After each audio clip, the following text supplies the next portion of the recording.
Yarden Vance didn't expect a flat tire to throw his entire night off course. But there he was standing beside his sleek black Maserati on the side of a dimly lit road at 11:30 on a Friday night, suit jacket slung over his arm, cursing softly under his breath. He could have called his driver. Hell, he could have just called for a tow and been done with it. But something about tonight made him want to handle it himself. Maybe it was the suffocating silence of his penthouse, or the way the board meeting earlier had left him feeling like a king in a castle made of glass, powerful, untouchable, and completely alone. His GPS led him to the only 24-hour auto shop within a 30-mile radius, Carter's Auto and Tire. The flickering neon sign buzzed above the small garage, light spilling out onto the concrete. He stepped inside, the scent of motor oil and burnt rubber wafting through the air. A woman was under the hood of an old Ford truck, grease streaking her cheek, her hair twisted into a messy ponytail. She didn't look up when she said, "If it's past midnight and you're rich, I charge double." Yarden raised an eyebrow. "It's 11:30, and I don't recall saying I was rich." She finally looked up and damn, her eyes nearly knocked the breath out of him. Sharp, deep brown, fierce, unapologetic. "Well, you're wearing a suit that costs more than my mortgage, and you just stepped out of a Maserati. I'd say I'm not wrong," she said, wiping her hands on a rag as she walked toward him. "Touché." She stopped in front of him, arms crossed. "What do you need?" "Rear tire. Blown out about 10 minutes back. I was headed home from a dinner thing." "Dinner thing?" she repeated, clearly unimpressed. "You got a spare?" "No," she rolled her eyes. "Of course you don't." He watched her as she grabbed a jack and walked past him like she owned the place, and maybe she did. There was something magnetic about her. She was confident, direct, and didn't flinch in the presence of someone like him, used to people either fawning or fearing. "I'm Odessa Carter," she said, kneeling beside the car. "In case you were planning to complain to the manager." Yarden leaned against the wall near her. "I wasn't. Yarden Vance." She paused. "Why does that sound familiar?" He shrugged casually. "No idea." She narrowed her eyes at him but didn't press. "You're lucky I had a tire your size in stock. Most people don't roll up in one of these. You're not from around here, are you?" "Born here. Just don't come back much." "Too good for small towns now?" she asked, glancing up at him again. He smiled. "No, just life moved fast. I let it." Odessa didn't say anything for a minute as she worked. Yarden watched her in silence, the way her hands moved with practiced ease, the way she didn't hesitate. She was so different from the women in his world, all elegance and polish, rehearsed charm and high expectations. When she stood up, wiping her forehead with the back of her hand, she nodded. "All done. You're good to go." He looked at her, then at the car. "Thanks." She turned to head back inside, but he stopped her. "Wait. Let me pay you." Odessa raised a brow. "You think I did this for free?" He pulled out his wallet, but she waved it off. "No. I meant, I'll invoice you." "I don't take cash past 10. It's a security thing." Yarden blinked. "You're kidding." "Nope." He chuckled. "Well, then how do I pay?" "You wait until tomorrow. Or leave your name and number, and I'll send the invoice to your email." There it was, the perfect out. He could leave, vanish back into his high-rise world, and never think about this again. But he didn't want to. "I'll wait." Odessa frowned. "You'll wait. Here." He nodded. "Unless you're kicking me out." She hesitated, then looked at the clock. "Fine." I was about to take a break anyway. They ended up sitting side by side on a bench out front, sipping bad coffee from paper cups.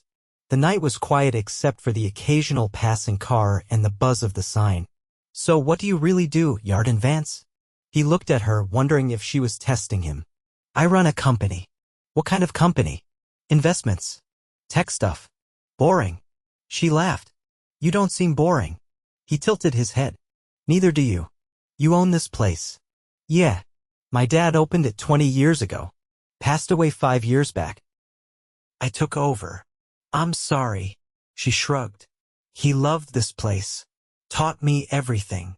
Yarden looked at her hands calloused, strong, capable. And then at her eyes guarded, but curious. He didn't remember the last time someone looked at him and didn't see money first. I like it here, he said quietly.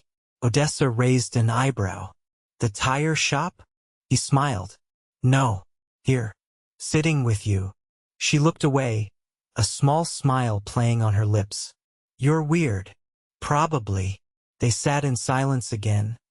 But it wasn't awkward. It was peaceful. Real. He hadn't felt that in years. When he finally stood to leave, Odessa walked him to the car. Thanks again, he said, opening the driver's door. Sure thing. Drive safe, rich guy. He paused, then turned. Will you have dinner with me? She blinked. What? Tomorrow night. Or any night. Just say yes. Odessa looked at him like she was trying to figure him out. Why? Because I don't meet people like you. Ever. And I'd be an idiot not to try. Her expression softened for half a second before she said, fine. One dinner. And you better not show up in a tux. He grinned. Deal. As he drove off into the night, he didn't know what surprised him more, the flat tire, or the way his heart felt like it was finally waking up. He didn't plan on falling, but he was already halfway there. Yarden arrived exactly at 7. He pulled up to the edge of the cracked parking lot in a charcoal Aston Martin, its polished exterior catching the last golden flickers of sunlight. He didn't step out right away. Through the windshield, he could see Odessa inside the bay, leaning over an engine, her braid tucked under a navy cap. She hadn't noticed him yet. He took a breath, removed his watch, and slid it into the console. No distractions. No symbols of who he was outside this town. Tonight wasn't about boardrooms or billion-dollar acquisitions. Tonight was about her. She didn't look up until he was standing beside the hood of the car. You're early, she said, not bothering to stop what she was doing. I figured you might try to back out. Thought I'd make it harder. Odessa gave a short laugh, wiped her hands, and finally straightened. You came in a tux after all. It's a jacket. Not even tailored, he replied, lifting his arms a little. This is me trying. She watched him for a beat, then tossed her rag onto the workbench. Fine. Give me 10 minutes. I'll wait. This time she didn't argue. When she stepped out, Odessa wore black jeans and a slate gray button-down shirt tucked in just enough to hint at her figure without trying. Her boots were scuffed, her sleeves rolled, and her confidence unshaken. Yarden didn't say anything. He simply opened the passenger side door. You're serious about this? She asked, eyeing the car. Very. Once inside, she scanned the interior. You detail this thing every hour? No, he said. Only after I meet someone who makes me want to impress them. She laughed again, but this time it was softer. The restaurant sat on the outskirts of town, an old converted barn with dim lighting and white tablecloths, nestled between rolling hills and blackberry groves. Inside, the scent of rosemary and woodfire hung in the air. The hostess greeted them with a nod and led them to a corner table near the window. Odessa narrowed her eyes as she looked around. You trying to make a statement? I'm trying to make a memory, Yarden said, unfolding his napkin. She studied him. You don't seem like the kind of guy who does second dates. That depends on the first. A waiter arrived with a bottle of wine already breathing. Yarden didn't look at the label. He didn't need to. He'd asked the sommelier to choose something earthy and unexpected. Something Odessa wouldn't have tried before. She took a sip, raised an eyebrow, and set the glass down. Not bad. Is that your way of saying you're impressed? It's my way of saying I'm waiting to be convinced. They ordered her short ribs, him the sea bass, and as the conversation unfolded, so did pieces of their pasts. Odessa told him about rebuilding transmissions at 15 and sneaking into her father's office to read car manuals like they were novels.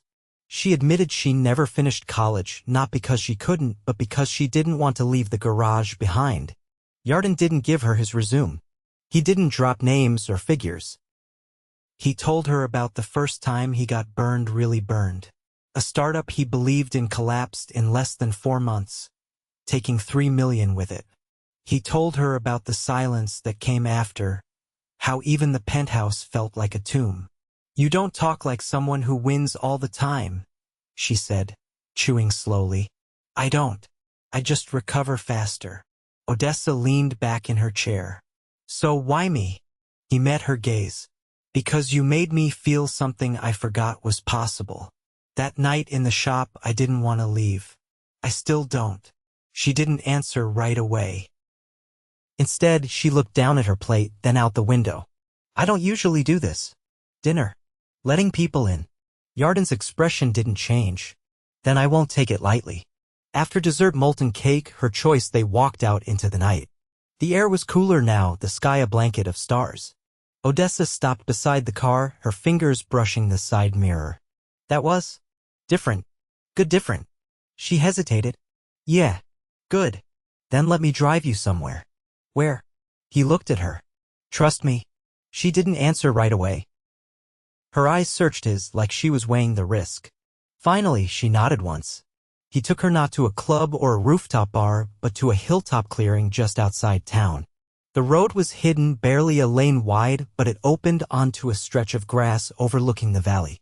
He kept a blanket in the trunk, a habit from years ago, and spread it on the ground without saying a word. They sat together, close but not touching. The wind stirred the grass. The town glimmered below, distant and small. Odessa glanced over. "You bring all your dates to places like this?" He shook his head. "You're the first." She didn't speak for a while. "Then I don't know what this is." "It doesn't have to be anything yet," he said. "But I'd like to see where it goes." She turned toward him.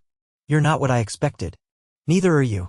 The silence between them settled again, but this time it wasn't cautious. It was full of things left unsaid, choices not yet made. He didn't kiss her. Not yet. But when he dropped her off at the garage, she lingered by the door longer than she needed to. "Same time tomorrow?" he asked. Odessa smiled, not wide, not bright, but real. "We'll see." Then she disappeared inside, leaving him alone in the dark. Yarden didn't drive away right away. He sat there in the driver's seat, staring at the garage door. Something was shifting, and for once he wasn't trying to stop it. The third time Yarden saw Odessa, she wasn't wearing boots or grease-stained denim. She stepped out from the back of the garage wearing a crimson windbreaker zipped halfway, dark leggings, and a pair of trainers that had clearly seen better days. Her hair was pulled back in a low twist, damp from a shower, and she was holding a thermos in one hand and a folded blueprint in the other. "I wasn't sure you'd show," she said, nodding toward his car parked out front. "I wasn't sure you'd agree to meet on your day off." "It's not really a day off if I'm still answering payroll calls," she muttered, waving the blueprint. "But I figured you'd find a way to make it interesting." He gestured toward the passenger side door. "I have a theory that you hate being surprised." "I don't hate surprises," she said, climbing in. "I hate the ones that try too hard." He started the engine. "Then I'll try exactly the right amount." The road they took wasn't familiar to her. Wide, winding, and flanked by tall trees that filtered the morning light like stained glass. It ended at a long, flat expanse of asphalt surrounded by silence. A private airstrip, tucked between hills and invisible from the highway. She looked at the hangar, then at him. "I didn't pack a passport, if that's what this is." "No flights today," he said, walking ahead and pulling open the hangar doors.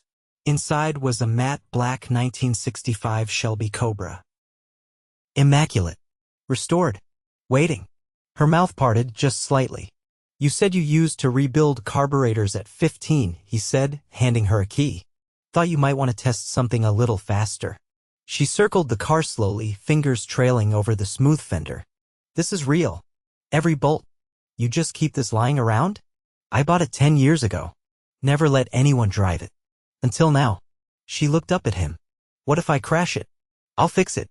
She slid into the driver's seat and adjusted the mirrors like she'd done it 1,000 times. He didn't speak. Just got in beside her and let her own the moment. The engine roared to life with a sound that echoed off the trees. The tires gripped the pavement as she guided it down the runway, shoulders relaxed, face lit with something he hadn't seen in her before, joy, pure and unguarded. After 2 full loops, she pulled over and shut off the engine. "You're insane," she said, laughing. "You didn't hate it. I didn't expect it. That's the point." She leaned back in the seat, catching her breath. "Why are you really doing all this?" "Because you're the first person who makes me want to stop pretending I'm not tired of everything I built." She turned her head toward him. "You're not the only one who's tired, Yarden." He hesitated. "You don't talk about your mother." "She left when I was 11. "Where did she go?" "Don't know. She took her suitcase and a stack of Polaroids and never came back." Odessa spoke evenly, like it was just another fact. "Dad raised me on brake fluid and black coffee. I didn't really have space for questions." He didn't respond right away. Instead, he opened the glove compartment and pulled out a small, worn box. He held it out to her. She opened it to find a pendant, a simple silver disc engraved with a symbol she didn't recognize. "It belonged to my sister." "You have a sister?" "Had." She didn't ask what happened. He didn't offer. Odessa closed the box and handed it back. "So we both have ghosts." "Mine don't knock anymore," he said. "Yours still seem loud." There was no tension in the silence that followed, just mutual understanding. Shared weight. They drove back into town without music, letting the wind fill the space between them. When they reached the shop, she didn't get out immediately. "I could help you with that build," she said, nodding toward the Cobra. "If you're actually serious about using it." "I am." "Then don't put it back in the hangar. Bring it here next time. I want a closer look at the undercarriage." He smiled. "You're inviting me back?" "I'm inviting the car," she said, stepping out. "You just happened to come with it." He watched her walk toward the garage, stopping briefly to speak to someone carrying a stack of tires. She didn't glance back. For once, he didn't feel the need to chase. Later that night, a courier delivered a square, flat package to her front porch. No card. No stamp. Inside was a schematic. Not of a car. Of a garage. A new one. Larger bays. Reinforced hydraulic lifts. A private office with floor-to-ceiling windows. She unfolded the second sheet and found an architectural rendering, her logo etched into the wall in brushed steel. The third page was a note. Not handwritten.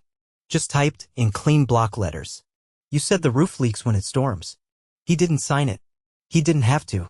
She paced her living room 3 times, holding the plans like they might burn her hands.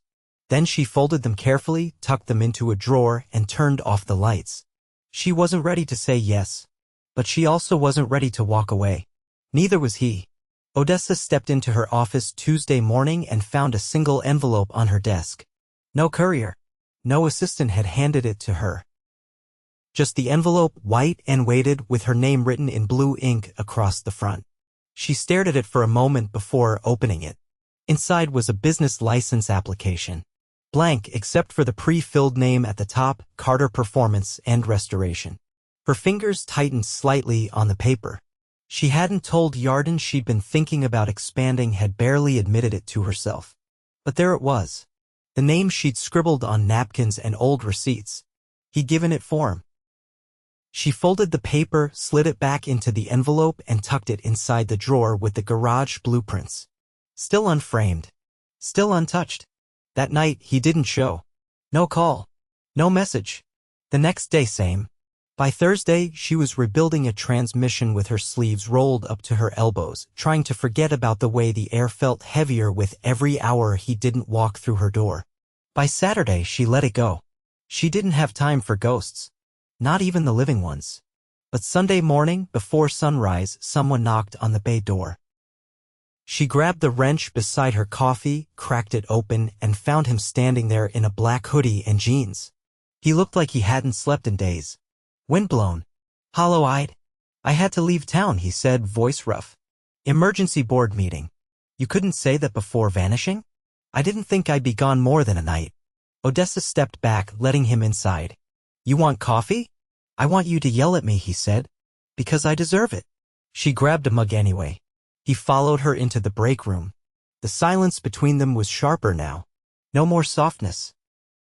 just air stretched tight with things unsaid. She poured the coffee, slid it toward him, then leaned against the counter. "You look like hell," she said. "I feel worse." "Good." He took a sip, then set the mug down. "They tried to force a merger behind my back. I had to fly to Zurich to shut it down." "Did you?" "Barely. I walked into a room full of men who thought I'd gotten soft, that I'd forgotten how to fight." "And did you?" "No," he said. "But I did forget how to be present.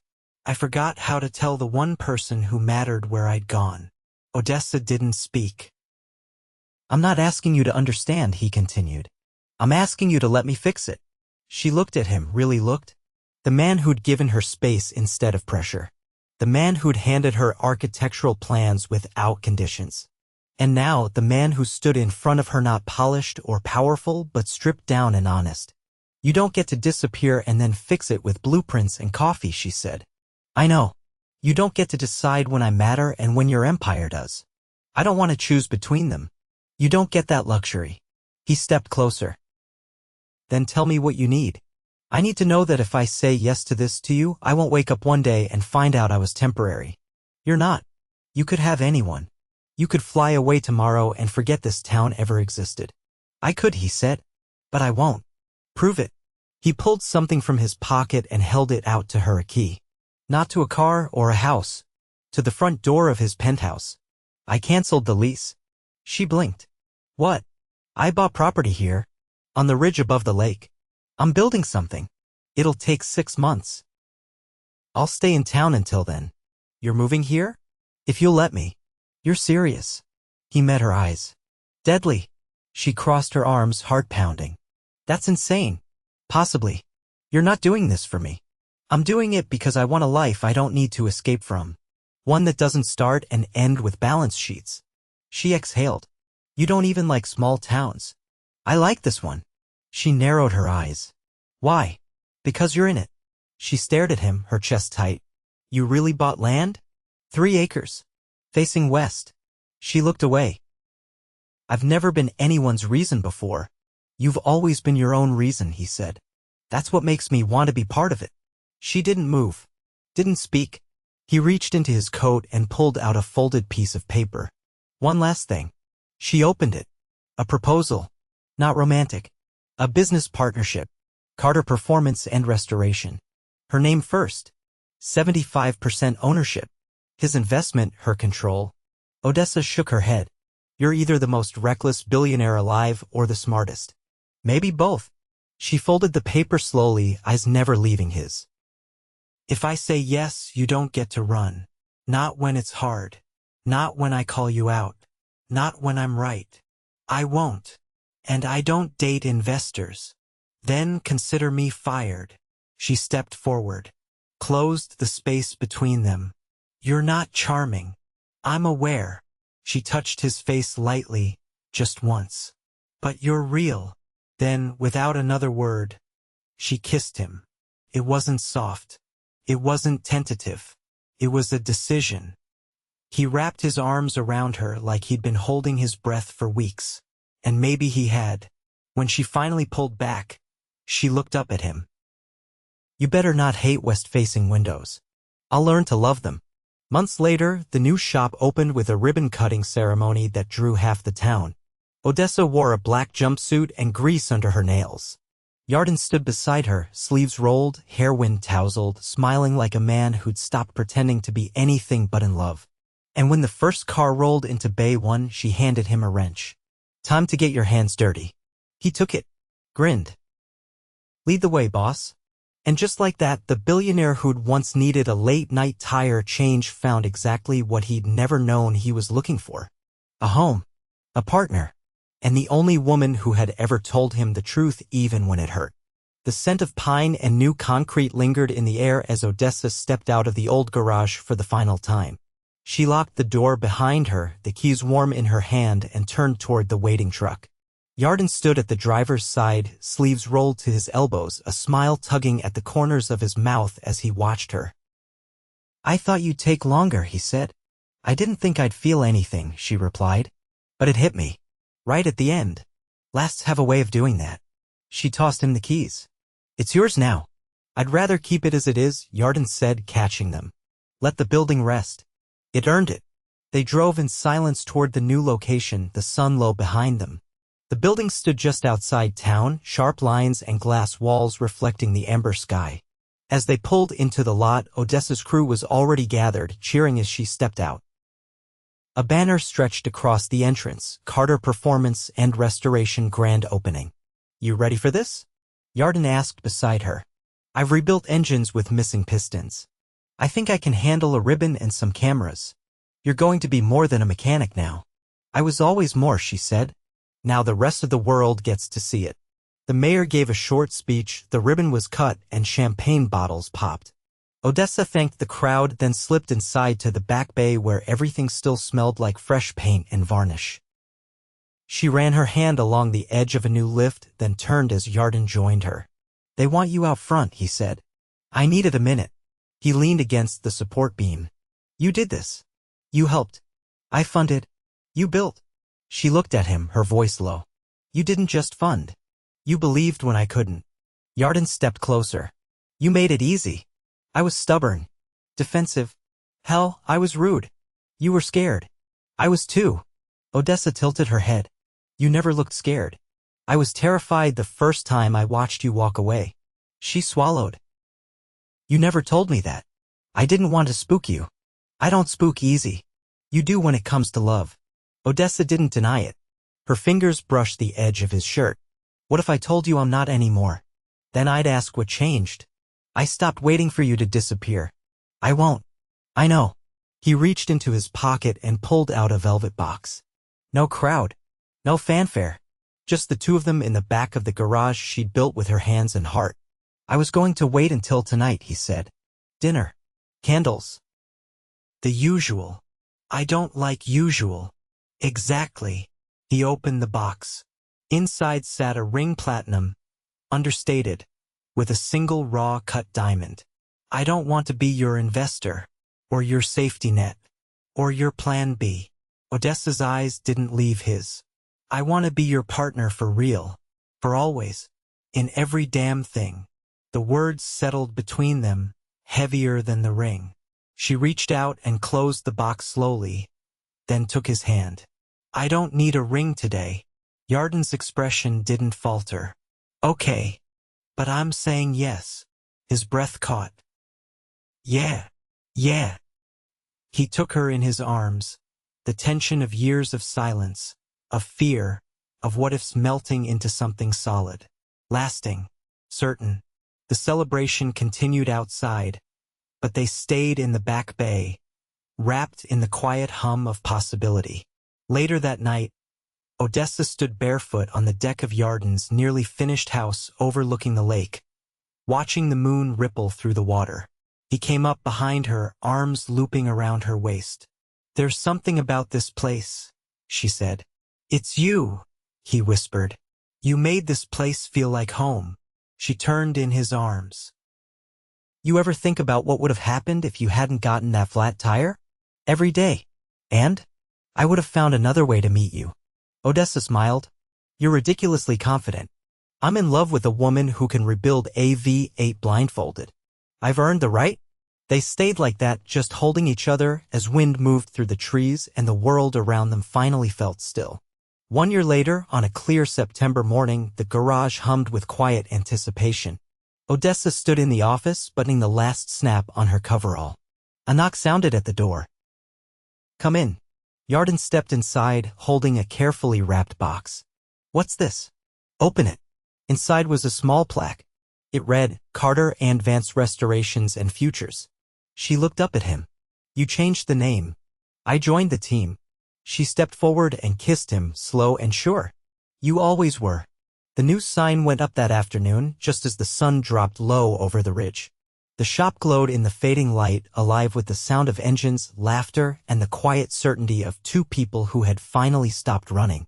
They didn't need grand declarations anymore. They had something better, forever built from the ground up.